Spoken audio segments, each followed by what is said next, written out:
नमस्कार. स्वराज्य मराठीमध्ये आपले स्वागत. पाहूया सविस्तर बातमी.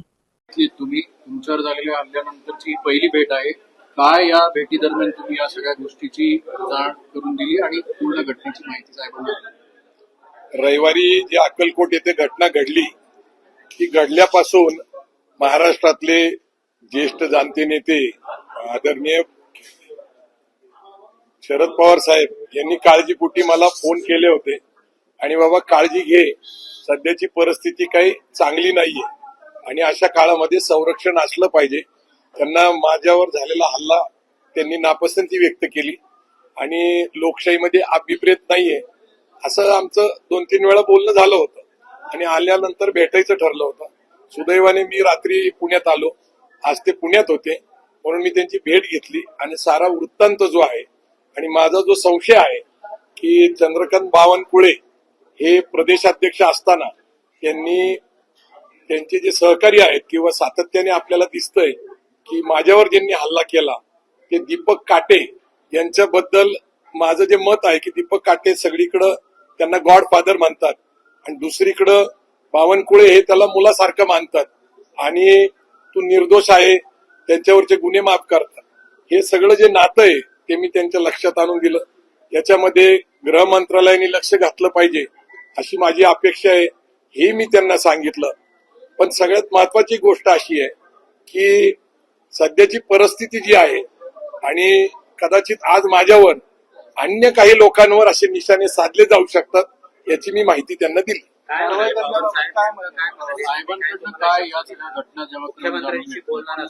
साहेबांनी मला असं सांगितलं की या संपूर्ण परिस्थितीवर मी लक्ष ठेवून आहे, संपूर्ण माहिती घेऊन सरकारला मी माझ्या पद्धतीने ही सगळी माहिती कळवणार. सुरक्षेच्या बाबत जो तुम्हाला सुरक्षा पुरवण्याचा विषय जो आहे तो गेला मला त्यांनी विचारला की बाबा तुम्ही पोलीस संरक्षण का घेत नाही, तर मी म्हणलो माझा अक्कलकोटचा जो अनुभव आहे तो अत्यंत खराब आहे, जिथं गुन्हा घडलेला आहे, माझ्या जीविताला धोका झालेला आहे, अशा ठिकाणी सुद्धा पोलीस सहकार्य करत नाही. आणि मंत्रालयातनं मुख्यतः अनेक असे प्रमुख मंत्री आहेत ते तिथं सातत्याने दबाव ठेवून आहेत की बेलेबल गुन्हे धरा तुम्ही आणि 1.5-2 दिवसामध्ये ते दीपक काटेंना सोडून द्या. सगळ्यात गंभीर बाब अशी आहे की जी मी सकाळी पत्रकार परिषदमध्ये सांगितली की जानेवारी महिन्यामध्ये त्याला आर्म ऍक्ट मध्ये बेल मिळालेला आहे आणि खोटी माहिती सरकारच्या वतीने पुरवली गेली की त्याच्यावर पूर्वीचे कुठलेही गुन्हे नाही. आता तो आर्म ऍक्ट जर लागू झाला असता, तो जर जेलमध्ये अधिक काळ राहिला असता तर त्याच्यावर मोका लागला असता.